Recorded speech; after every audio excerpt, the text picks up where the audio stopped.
Some of you may have seen a presentation that I've given a few times, and I think I did it here a couple years ago. It was called Ethics is Not for Sissies. And so this is the sequel to that. But instead of calling it Sissies 2, yeah, or Sissies 2.0, I called it something which is a little more descriptive, which is a system of analyzing complex cases of ethics and a bunch of related matters connected with all of that stuff.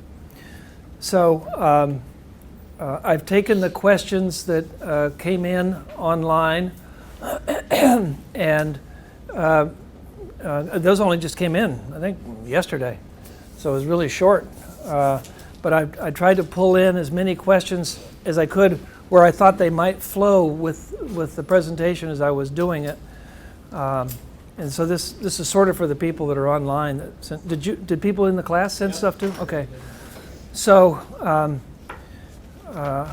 Janet is working with a checklist. I don't see Janet, but she'll be working with a checklist, checking off all the ones that I was able to insert, and then any of the ones that are not there, because I was up late and early this morning, I'm a little bit foggy on which ones got included and which didn't, but I would like to have make some attempt to respond to those. So they should be in there, and all the ones that are not inserted in the actual program, we'll try to fit those in at the end. We'll just do kind of a general Q&A. And the same thing goes this morning, this afternoon as this morning. If you have questions as we go along, feel free to ask, and I'll be happy to stop. This is intended to be, like I said, a workshop. It's not a, now I have to say, 4-hour lecture. I feel sorry for you. You think I've got it bad. I know you've got it worse, because you have to listen to me, and my voice is going, so apologize for that. And like before, if anybody has any ethics questions they want to send in, you can write there or go to the hotline. So would you say we have 150 people from all over the world, Kobe? Is that right? Yeah. Unbelievable. Unbelievable. So working in the field of ethics as I have, I've sort of made this my specialty in my retirement years. When I phased out my PhD lab, that generated ideas all over the place for research and projects and stuff. Once I shut that down, then I wasn't ready to retire. I wasn't ready to hang up my red pen. And the thing that came natural to me was to follow up on some of the work that I've been doing on ethics. And people ask me to talk about it. So I think about it all the time. I'm sure people have other things they think about, but I pretty much think about this. I wake up in the middle of the night thinking about it. I get these ethics questions all the time. I teach a class on ethics. So I'm very deeply involved with this field and looking at it from all different angles and constantly trying to figure out, how do I handle this case and what about that case and so on. So it's if it sounds like I'm knee deep in it, it's because I'm pretty much there. And as kind of an aside, I'm not doing this for pity or anything, but this is also my hobby. So it's not just my academic life, but this is my hobby because I don't have any hobbies. I don't know how to play golf. I'm not interested in fishing. I'm not interested in going to the park and sitting on a bench playing checkers with old farts. I'm not. I love this field, and I think it's important for the field that we have a sense of the ethics as the foundation of what we do. And so I'm really kind of driven about this whole thing. Whoops, what happened? Oh, okay, never mind. So one of the brainstorms that I had, I was talking with a group there, this was a couple years ago, about ethics and how it fits. So here's this strand of ethics knowledge and then professional behaviors, because we have the second book, the 25 Skills book. And it dawned on me that it just isn't just two of those, but these are like two strands that go together. what do I know, my ethics knowledge, and then what am I going to do? What should I do? And that this is the double helix of ABA, that we need to constantly think of not just what does the ethics say to do, but what am I actually going to do, the professional side of this. And the professional side has been neglected. When I teach my course, my graduate course in the fall, half the course is on ethics and the other half is on professional behaviors. And the professional behaviors are how do you behave ethically using professional skills. So I see them as intertwined, and I'm trying to sell that particular message to people. So I think I've shown this a couple times. It's slightly revised, but the message for people who want to be ethical is this. This is a full-time job, not just for me, but for anybody who's a behavior analyst. So here's everything that you have to do. First and foremost, do no harm. But then I'm going to fill up this black square with all the, or circle with all the things that you have to do. Like before you work with clients, obtain consent, collect data, secure your records, enforce this right to effective treatment, make sure that you conduct a functional assessment, recommend only evidence-based treatment, use least restrictive procedures, avoid harmful reinforcers, make sure there's no conflict of interest, always protect confidentiality, avoid dual relationships, maintain competence, discover the limiting environmental conditions for treatment, evaluate other treatments. You have responsibility to all parties, avoid exploitive relationships, use common language, strict supervision. As if that's not enough, there's more. Like on those late night shows, but wait, there's more. No solicitation of clients, no misrepresentation of your skills or what you do, no testimonials, discontinue services ethically, and there's more. The circle's not quite big enough, and there's another probably half dozen things that go on there. This is huge, and one of the reasons it's difficult to be ethical on a day-to-day basis is you've got so much to keep track of in addition to your practice. So you have a practice as behavior analyst, and you have to keep all of this in mind more or less simultaneously. So in the midst of this, some of you heard me say, ethics problems are all around you. If you go a week and didn't run into an ethics problem, that means you were not awake, because they're so frequent. And I'm hoping that maybe one thing that would come out of this is it will kind of sensitize you to all the ethics things that come up, and especially from some of the questions. I got some terrific questions, by the way, and I hope to take a shot at responding to some of those. Your plate is full. I actually started with that as a metaphor. It was going to be a plate, and I was going to fill it up. But then I thought, that metaphor doesn't quite fit. If you have a full plate, that means you have a lot to eat. And that's not exactly what this is. This is, you got a lot to be responsible for, so it's not quite the same. So the term today for this afternoon is complexity. And I came at the idea of complexity as a result of a workshop I was doing in San Diego about 3 years ago. A room about at least twice this big, a little bigger. There was about maybe 75 people in there, more than I had told them I could take.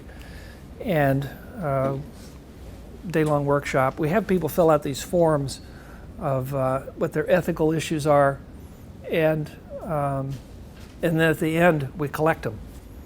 So I try to, during that workshop, I would try to talk about the ones that were submitted, and but I couldn't talk about all of them. But then at the end I said, if you would leave me with your ethics cases, I'd love to do it. So it was all these cases that we didn't have a chance to discuss. So I got these cases, I get on the plane, head back to Tallahassee, pull them out of my briefcase, and I start reading through these cases. And it dawns on me, first of all, the term complexity, it doesn't seem to be part of the lexicon of ethics. It's like, it's almost as though it's a flat skyline, but it's really not. Some of these cases are much more difficult than other cases. And it's made me think of that as I was looking through all these papers. And so I had these 40 cases, and as I was reading through them, I was making notes. in the margins about what made this a difficult case and what made this a difficult case. And I got all done, and I felt like I had a good sense of what the range was. And then, right toward the end, it dawned on me that we had asked them to tell what their position was. You know, are you a behavior analyst, a psychologist? You know, what are you? And then I went back and looked at them again, and I started circling that to see exactly what it was. And it turns out in this workshop, I didn't realize it, but it turns out we had the full range from people who were called tutors, who were like RBTs at that level, all the way up to licensed psychologists with 5 years experience who were also dual with BCBA. It's huge range. And then I started looking back through them again, and I realized some of the most complex cases were in the hands of these RBT level people. And I thought, wow, now that's not a good situation, because they're not really prepared for this. So that was the kind of the conceptual start of this. And then later we spent, Mary Birch and I, my co-author, my wife, 35 years. I'm sorry she couldn't be here today. But we started going through and ranking the complexity of these cases. We initially called it difficulty, but then we realized complexity fit better. We started ranking these based on just subjectively, does this look like this would really be hard? And we came up pretty close, and we ended up with a system, and I'll kind of give you just the bottom line because I covered it all before in that other talk. The bottom line was we came pretty close in giving a ranking to how difficult these cases were. So hold that thought for a minute. Let me tell you something a little different, which is most recently, like in the last couple of weeks, just for some cases that I've received, it dawned on me is not only is there degrees of complexity, but there are types of complexity. And I don't know where I've been asleep or something, and somehow I missed this, but I believe that I can make a case for there being 4 types of complexity. One type is where the case just looks, you can't figure out where to grab a hold of it. It's confusing, but it's confusing because there's so many distractors in there. It's like somebody telling a story and they went off on all these little side trips, and you keep trying to bring your mother back to it. Now wait a minute. You started off telling me you went to the store. Could you stick with that? What happened when you went to the store? Well, I started to get in the car, and then I said, I know, but wait, go back. What was the thing? Like that, where it's just, you can't get to it because it's difficult because you can't even see what the question is. A second type that makes it complex is the difficulty in weighing the lesser of 2 evils. So when you get down to sorting everything out, you realize you've got a couple choices here. Neither one of them are any good. But you have to pick the lesser of 2 evils. So that can make it really complicated, because then you're looking at what are the implications of this one and what are the implications of that one. And does this one weigh out in the future, have a bad implication, and that one doesn't, so that's the one I'm going to pick, something like that. A third reason that cases might be complex, a type of complexity, is making a wrong choice. And this comes up where you have to choose. You're probably doing this on a regular basis on a minor scale, but it's not that it's huge serious, but it could be huge serious. It's sort of like every now and then, in fact, you'll hear about these, somebody who turned out to be a mass murderer was released from prison, and it was just like his 3rd time, but the parole board felt that he was rehabbed.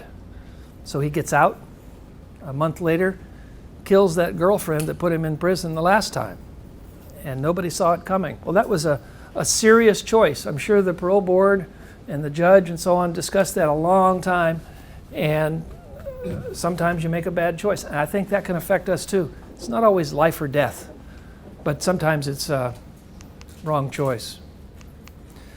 And then the 4th type, which is what we're going to talk mostly about today, is the 7-step model for approaching these complex cases And we'll go through that and go through some examples and so on. So before we get to that, here's the kind of an example of each of these. The distractors in the case make it difficult to see the solution. So here's a case I got recently that made me realize I don't even know what to do with this. So here's the case. I'll let you just read it.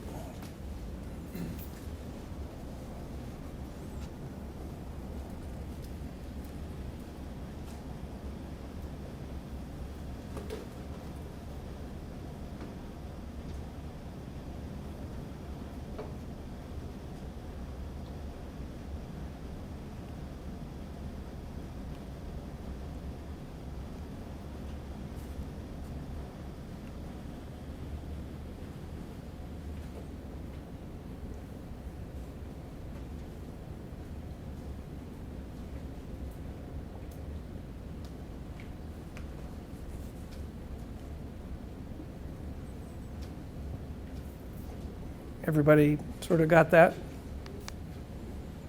But wait, there's more. To make it just a bit more complicated,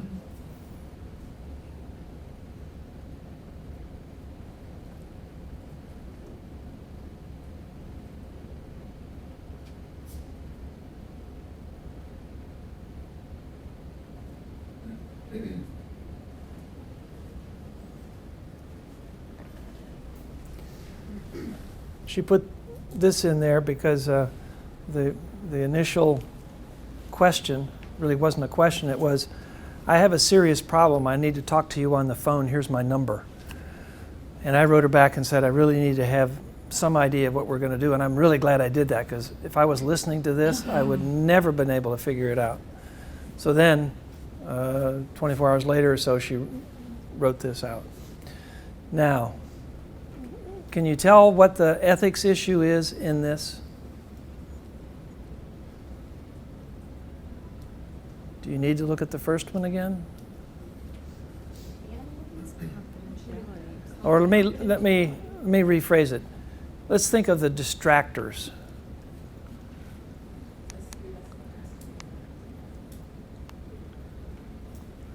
What would you say are some distractors in this part? I can't hear you. Custody battle. The custody battle, okay.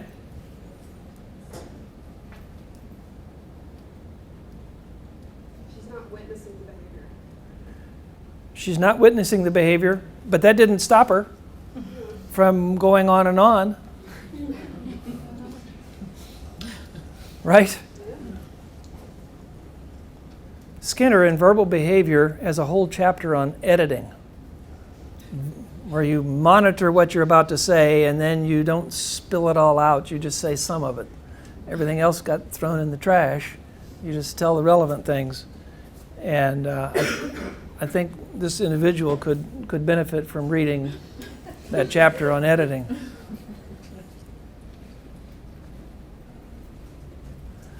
I was advised by a few colleagues that if there's not a mandate to report, that it could be breaking confidentiality if I report anything, not to mention that they are fighting for custody. I don't know what's being said, true or hearsay. Confidentiality. Is that an ethics problem or is that a distractor? Confidential about what?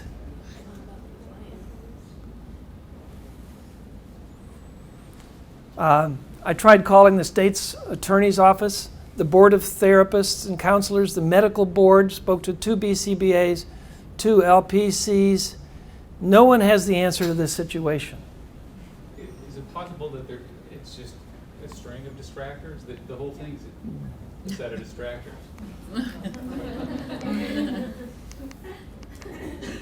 Almost. Yes. Well, we haven't got to page 2 yet.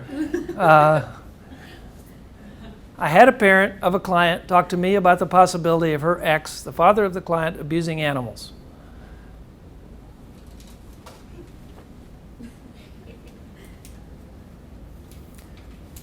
So, is this an ethics problem? Does this behavior analyst have an ethics problem? I don't think so. What she has is she's got a hearsay problem. Interestingly, she put it right in the first sentence. If she'd have just stopped there and said, "What do you think?" I would have said, "Well, it's hearsay." And if somebody tells you something and says, so-and-so did this and I believe it's unethical, and you're just listening, it's hearsay, what is your ethical obligation?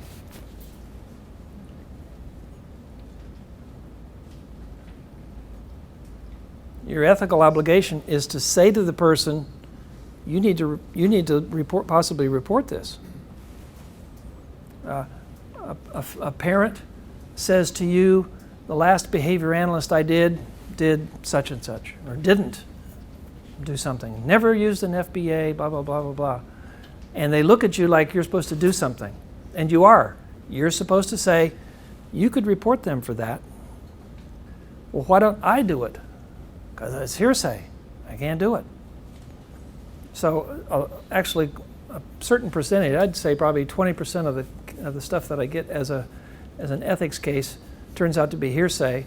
And the people who I'm telling, you could report that. That's sort of your job. I can't do it. It's hearsay to me. Then they don't want to do it. They really want somebody else to do it. They would love if the certification board had an anonymous hotline, like one of these crime hotlines that you see on the news. If you see something, report it, call this number, it's anonymous. A lot of people would like that because they don't want to confront somebody and say to them, I think we have a problem here, or I think you've got a problem. So it's that lack of that. I think all of that is a distractor. Whether she's called anybody, the state's attorney, the board of the therapist, the medical, that has nothing to do with the original allegation, as far as I can tell. Ditto for all that. Now, inside of this is a kernel of an ethics issue, and it has to do with animal abuse. And basically, she wants to know is, because I'm a mandated reporter for human affairs, am I also a mandated reporter for animal abuse? That's sort of the bottom of this. Anybody know the answer to that?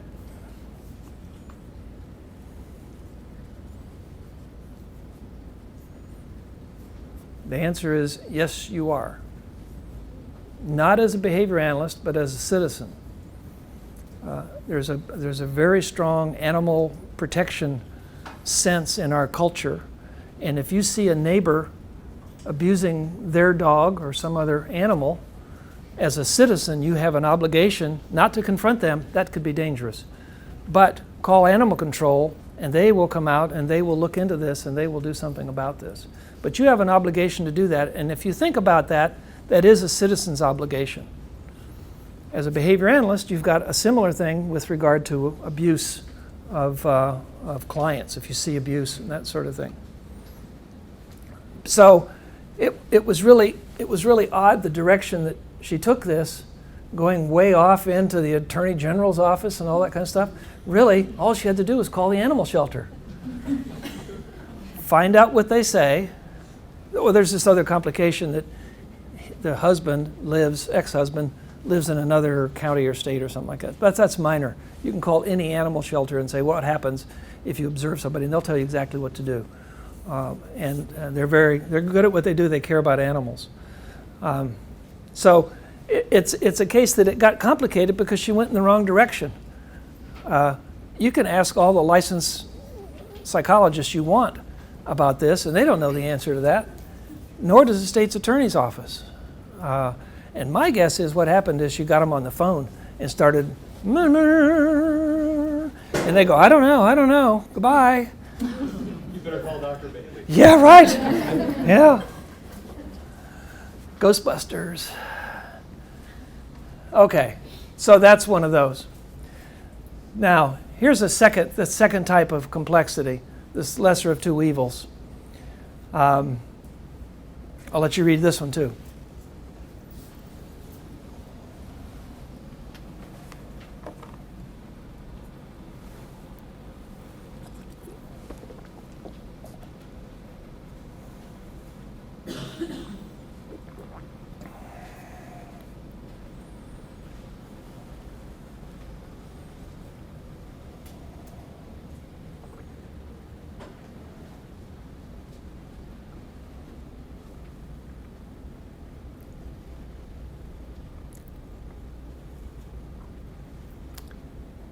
Everybody done?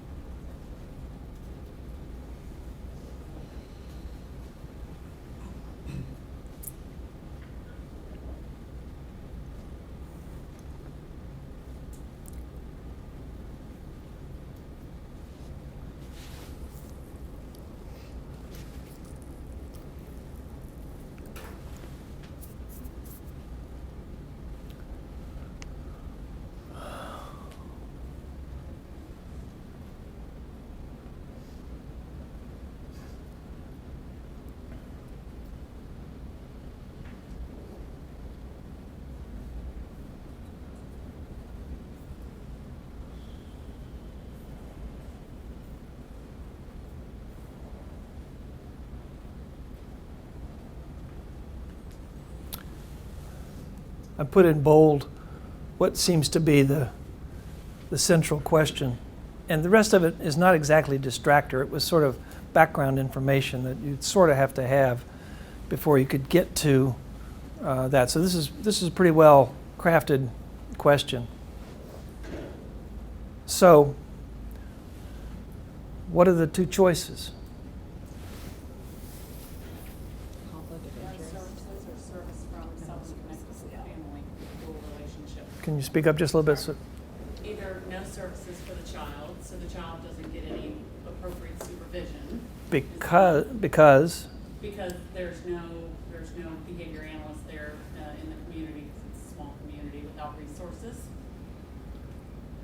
the girlfriend who used to be the therapist is now living with Right, so it's a dual the husband, so it's a relationship. yeah.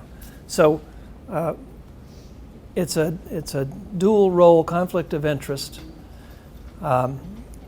and normally you would say she can't provide therapy because of the conflict of interest. Second, They need intervention.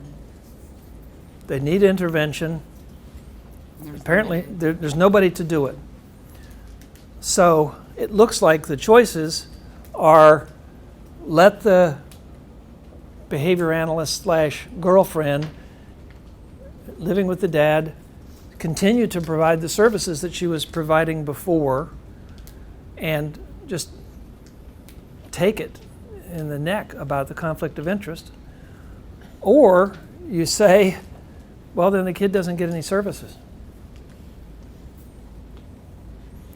The code directs us in two ways on this. It says avoid conflict of interest, and it says operate in the client's best interest. So those are the choices. Neither one of them are good. The kid gets no services. That really doesn't sound good. The behavior analyst, conflict of interest, that sounds awkward. There's another sort of related question to that, but we'll see if we get to that.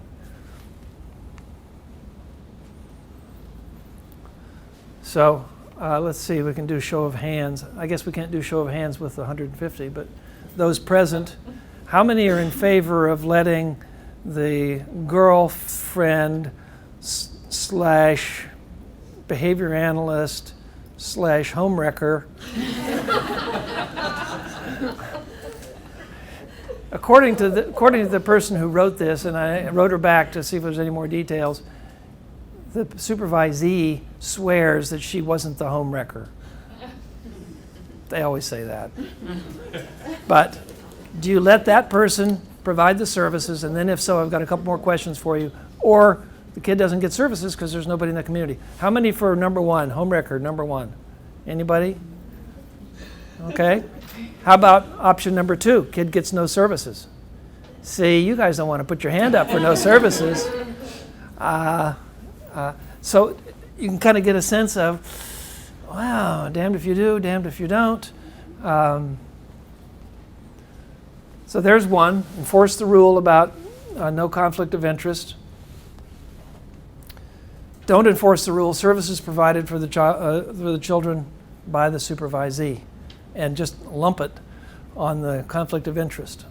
So weighing those two, because on the second question, a bunch of you people didn't want to commit.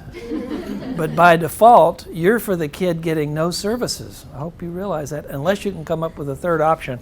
And I couldn't come up with any. And like I said, I wrote back to the person who wrote this and asked for a few more details about what was going on. And there was nothing that would change any of this.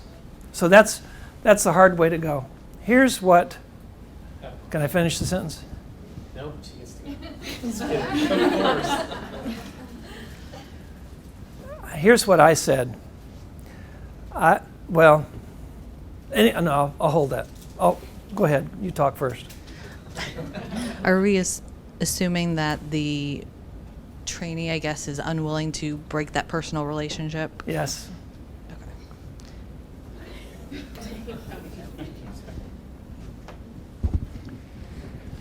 Any other questions before I tell you I'm playing Judge Judy here?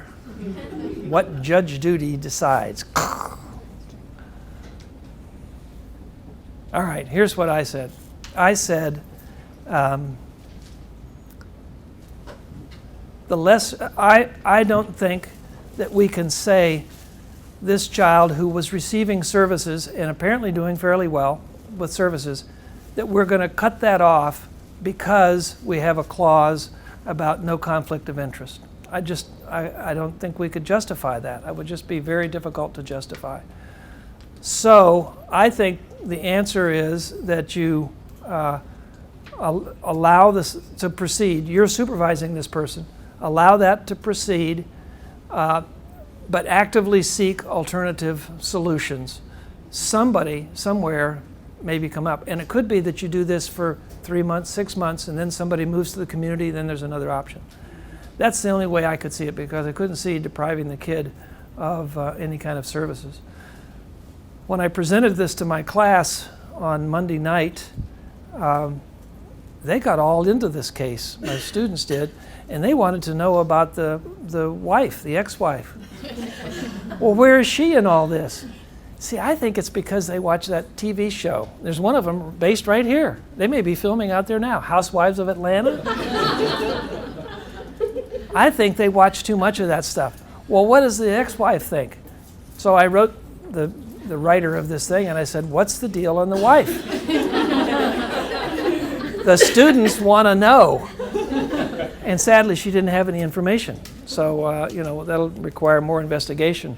And, I may have to call her up and ask her what is going on here. Because here's a kind of an aside. If you go with my suggestion of, I think we have to do this because, anyway, that's the lesser of two evils.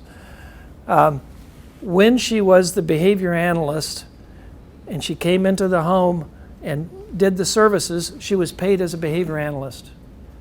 Now she lives in the home. Now she's the girlfriend. If she provides the services, does she still get paid? And I said to the supervisor, I think not. I think maybe she doesn't get paid.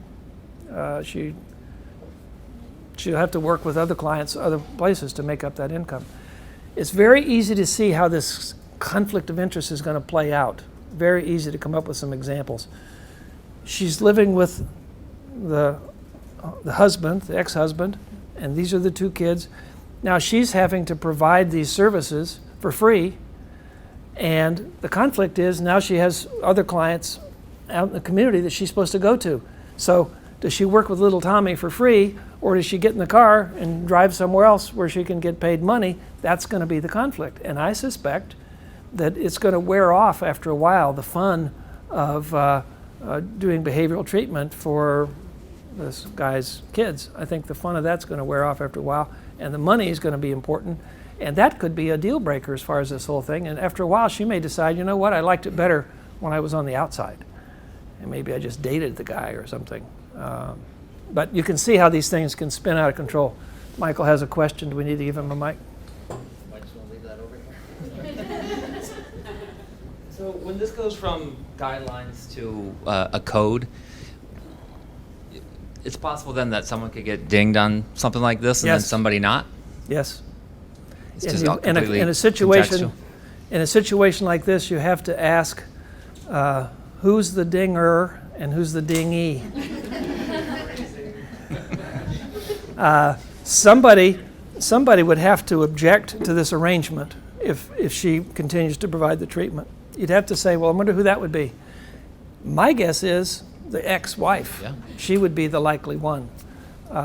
And if she found out about this and disapproved of this, she could contact the board and submit what's called a notice on this BCBA, and the BCBA would be called to account for why she's doing what she's doing and why is she violating conflict of interest. The board would then have to decide what the disposition is going to be. Are they going to let it go? Are they going to give her a warning? I don't know. I don't know how they would do that. I suspect that they have some history of dealing with these close calls, lesser of two evil things, and maybe they sort of know. The board now has a full-time attorney and 2 or 3 paralegals that also work with the attorney, and they sort out these cases. If you've looked at Section 10 of the new code, or the new guideline, the new code, there's a description there how that's all going to work.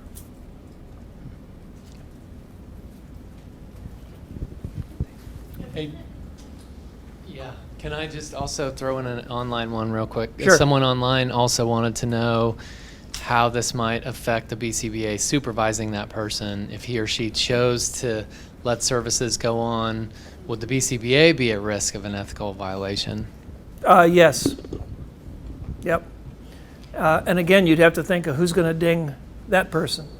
And again, it could be the mom who says, not only is this person supervisee providing this, and I think that's wrong, that's a conflict of interest, but it's being endorsed, it's being supported by somebody who's a full BCBA. They ought to know better than that. At which point, the board is not inhumane, and somebody may, if the wife sent that in, somebody may contact her and say, okay, well, we've got these 2 choices, they're not very good, do you have a 3rd choice? And she may say, absolutely, I want custody of those kids, and where I live, we've got lots of behavioral support. So it could go that way, and that's not totally unlikely. When you get into these divorce situations, you never know really how they're going to fall out. Are they angry, are they getting along, or whatever it is. But that does add another dimension. It's always important to ask yourself who would do the reporting. There's a question over there. Depending on where the funding's coming from for the kid, say like it's a state funding, the state will they will pay family members to provide the service in areas where there's limited services. So the state would have approved this particular situation most likely, but if it got reported to the board, would the board override that or still consider it unethical if the dad has custody and the state's approved it? I don't know how they would make that call, but so I don't know. That would be pretty complicated. That's actually above my pay grade as to how they make those decisions. I work fairly closely with them, but I don't always agree with their decisions. Is that a head scratcher? Yeah. Yes. So is this a type of problem that you could take to the board proactively to almost ask permission, or is approaching the board seen as a reactive manner or just a reporting a violation? The latter. It's a reporting a violation. They don't want to handle hypotheticals. Do you think that that would ever move that way? I doubt it. Okay. But that's just me, because I know that they're really overwhelmed with what they've got, and if they get into the hypotheticals, they wouldn't know what to do. Okay. Consequences of making a wrong choice are very serious. Now I think this comes from one of the questions that came online, but I don't know which one it is. Okay. Client is threatening to harm specific people found on the internet. The question was whether we report these threats to the authorities.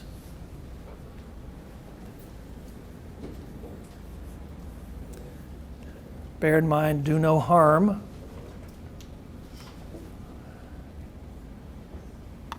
And then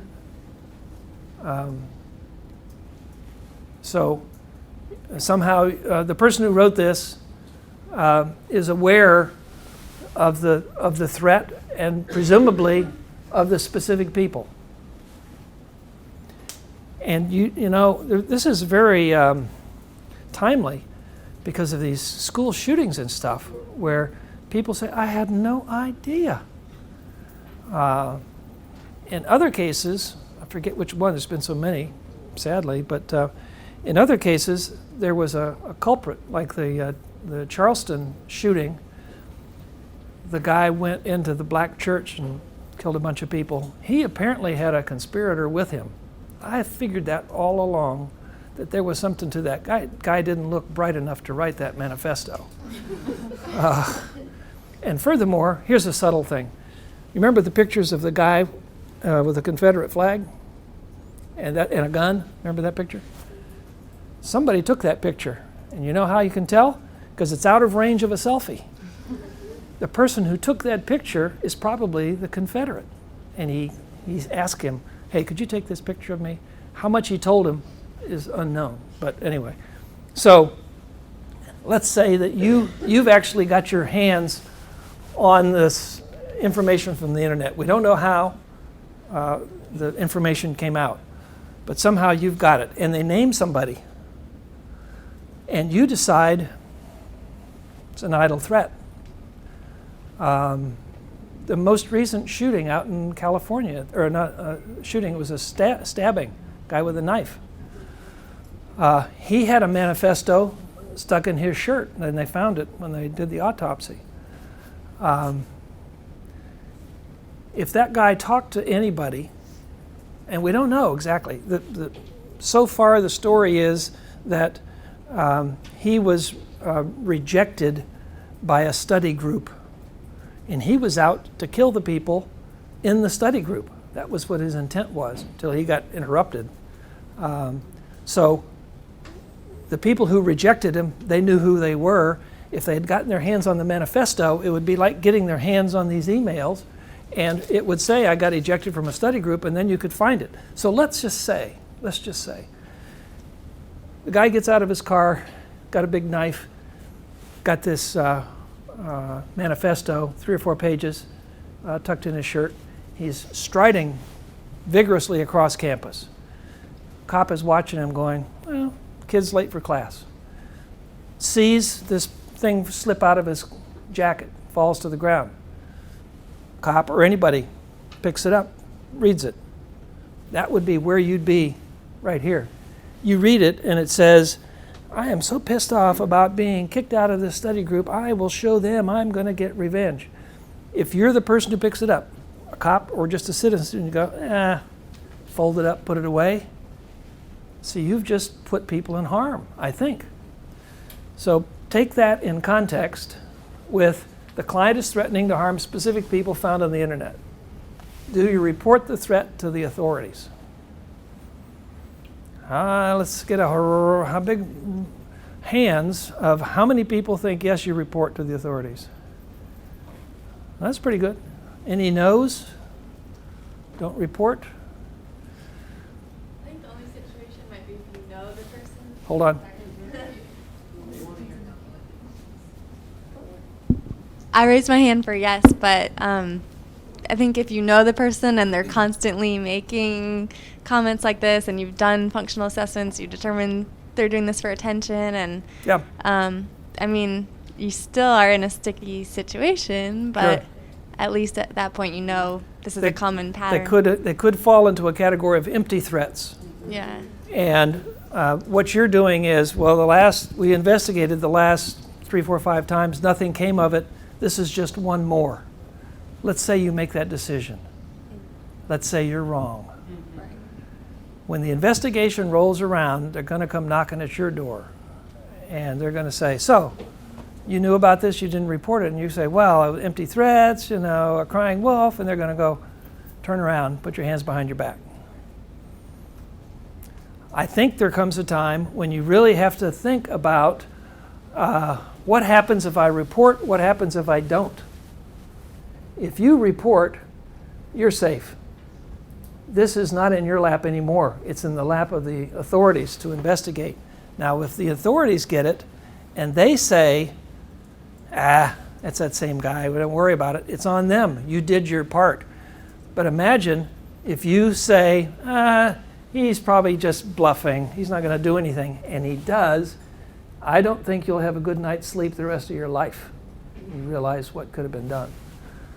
So I think you have to treat this like you would an abuse case. If you think you see an abuse, you report the abuse. Well, it wasn't that bad. Not your job. You just have to report it. You got to give that to somebody else. That's what the law says. So, and I think we've got a question like that coming up. Now, what's in the best interest of your client? If this is your client, what's in the best interest of the client is don't report, because if you do, the guy's going to be investigated. But you have to think of your client in a broader sense, like everybody. We're after 9/11 and after all these school shootings, we're all mandated reporters for one another. That Sandy Hook shooting up in Connecticut. I was sorrowful over that event, like many people were. But a couple months later, I was up at Connecticut ABBA to give a talk. And they had a little ceremony right before, I think it was like before a keynote speech, they had a ceremony. And they had these two women come up. One of them was the mother of one of the so-called teachers who gave her life. Turns out she was a behavior analyst. But in the news, they didn't know how to report that, so they just called her a teacher. Like there were several teachers, I forget how many, 3 teachers lost their lives.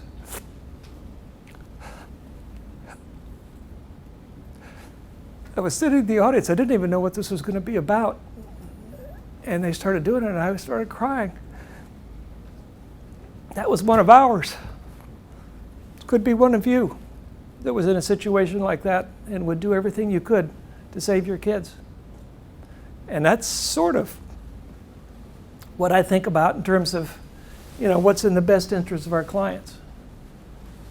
I recently had to do something like this with my students in Panama City, where after one of these shootings, like the shooting was like on a Friday or something, and I teach on Monday, and I asked the students over there, I live in Tallahassee, so I drive over there, and I said, have you gotten any training on active shooter, what to do? And they said, no. So we had a conversation about it. Later I went to the police station, and I got a fact sheet on what they want us to do. We discussed it all. Because I think we always have to always be ready for the most bizarre thing that could possibly happen. So now, whenever I walk in a room, I always notice, how many doors are there? What could I use to barricade a door? Is my phone charged? Do I know how to call 911? And I've sort of got that in the back of my mind, and I think we all do. So, okay, enough of that. The fourth type is the complexity that the rest of this thing is going to be about, and it has to do with this 7-step process. So here's the metaphor about complexity, and the idea is that cases can be simple or complicated, and the people dealing with them can be beginners, beginning professionals, advanced people, and with that scale that could be in any place. So you have a PhD person, 5 years experience or something, they get a complex case, we would certainly expect them to handle that. But part of this is to help people understand what a complex case is and realize where they are and whether or not maybe they're out of their depth on this.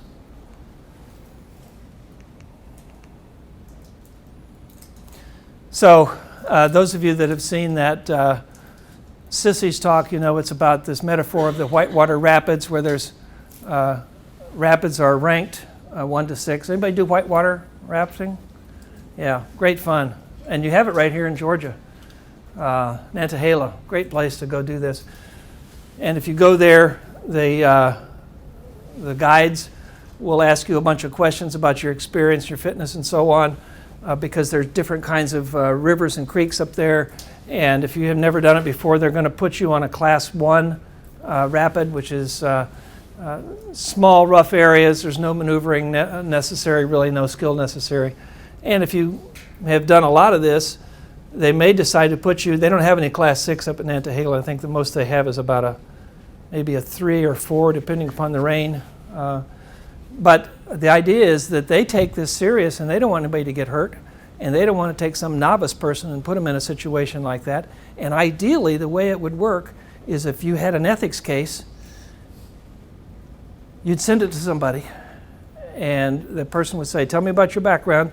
They'd read the case, and they'd say, no, not for you. You need to hand this off to somebody else because you're going to get hurt. Well, we don't have a system like that, so people have to decide for themselves, how bad is this? So there's what at the top of the Class 6 whitewater, huge waves, huge rocks, drops, sometimes not labeled that because there's invisible danger. They're considered hazardous even for expert paddlers and so on.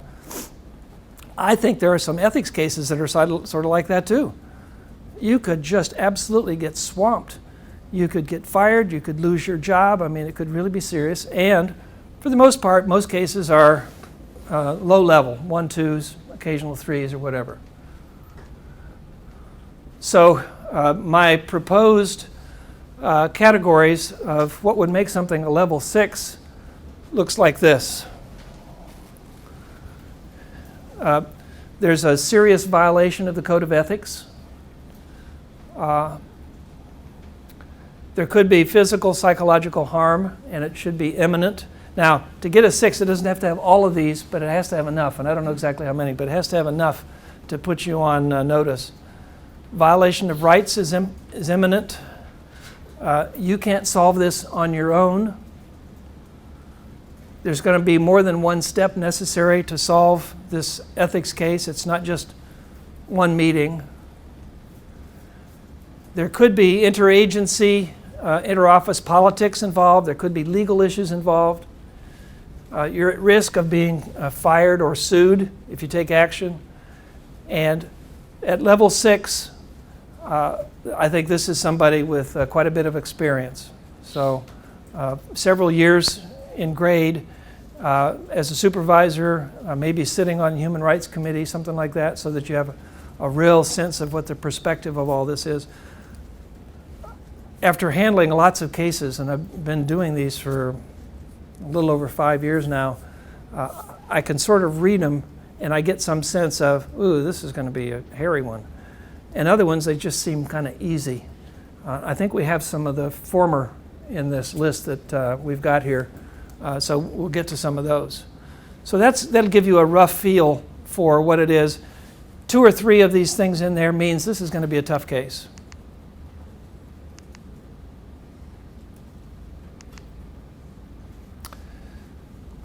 Let me put that back on there. The issue about values comes into play because the Code of Ethics doesn't have a specific section called values. You can tell what the values are only by reading the items, so that you know that the code wants you to really take care of your clients in whatever way you possibly can. They want you to provide effective and adequate treatment. If you're working with a case, they don't want you to just drop them willy-nilly. If you need to, for some reason, drop a case, it has to be done slowly, systematically, so on. If you have information that's of a confidential nature, you don't reveal it. That's what the code tells you about our value system. It doesn't mention some more subjective things, like I believe that it's a value of our field that we are always working with our clients towards more independence. We want them to do more things on their own. I believe that's what task analysis is all about. I believe that's what shaping is all about. I believe that's what chaining is all about. Token economies, all these things. The purpose is to take the person with whatever skills they've got at A and move them along the alphabet until they can do things on their own. So with language, we get the kids to demand for drinks or outside or whatever it is because we're trying to teach them language. But eventually, the goal is not to teach the kid, if he wants something, he has to ask somebody for it. Eventually, you want the kid to get it himself. So in the beginning, he has to say milk, and then you get the milk for him. Eventually, he gets his own milk. And mom can, work at her desk, and you get your own damn milk. Some people lose track of that's the goal, but I think that's a core value in our system, and you'll see some of these things come up as we go through some of these cases. So we'll look at a few of these cases. School former administrator, BCBA, stated she had cancer and was resigning to care for herself when in truth she had been utilizing company time over the last 6 months, utilizing trade secrets and client information to start her own business within our community. That came in, I don't know if it was from here or in this class. Oh yeah, but that's one of ours. Okay, now I guess I should have waited, but I already said that's a simple case. So let's just move past that and say it's a simple case. But what is it in terms of code of ethics?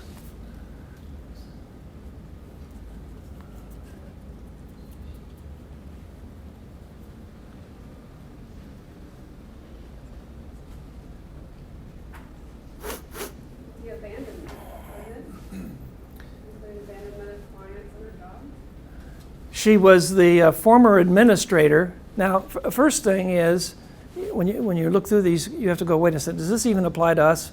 And she was a BCBA, so the answer is yes, so that applies. She was a former administrator, and she said she was resigning to care for herself. Now, let's say it was true. She had cancer and she resigned.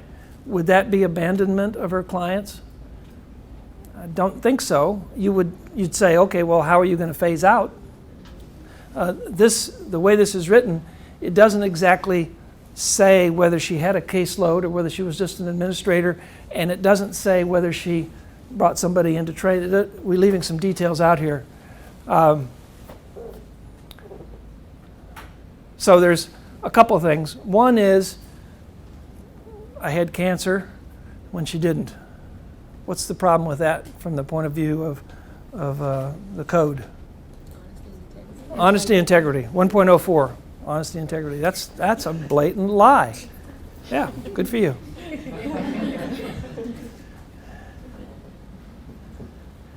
So that's a lie. She could be written up on that alone. Now, there may be some fraud connected with this. She said she had cancer. She didn't have cancer. She left. Did she receive any benefits as a function of saying that she had cancer? If so, what were they? And did she have an insurance policy with the school? And were they covering this? And if so, we got a fraud thing going on there. And then what about the trade secrets?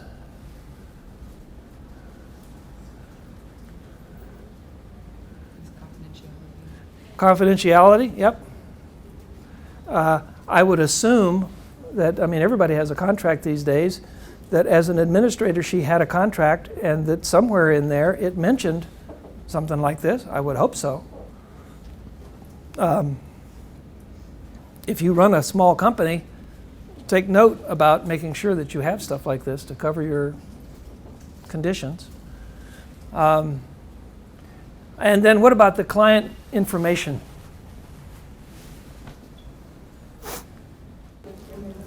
Confidentiality. Now step that up one. What kind of confidentiality is this? It's HIPAA. And what kind of organization is HIPAA? I'll give you a hint. It's the F word. Federal. Federal, yes. So this is violation of HIPAA law. if you violate HIPAA, it's how many years? Anybody know how many years in prison? Violate HIPAA? Anybody know? 5 years. 5 years. And I don't have enough fingers to tell you the answer to this part about what's the fine. 50,000 to 100,000 per each case. Yeah. HIPAA, boy, they take that HIPAA stuff seriously, and that's not just a local violation, that's federal. And you know, you could end up, not you of course, because you're here, but all those people who should be here and are not, they could end up being a neighbor of mine, because just about a mile from where I live we have a federal women's prison, and this would be a federal offense to violate HIPAA. And there's a few of these women's prisons around the country, and I guess men's too, but I don't know, that one's specialized. And we have a lot of women in this field, and so you know, if you end up there, give me a call. They have visiting hours once a week or something. I'll stop down and say hi, how's it going? So can we just finish this? Want to take a break? Okay. So who has the first-hand knowledge on this?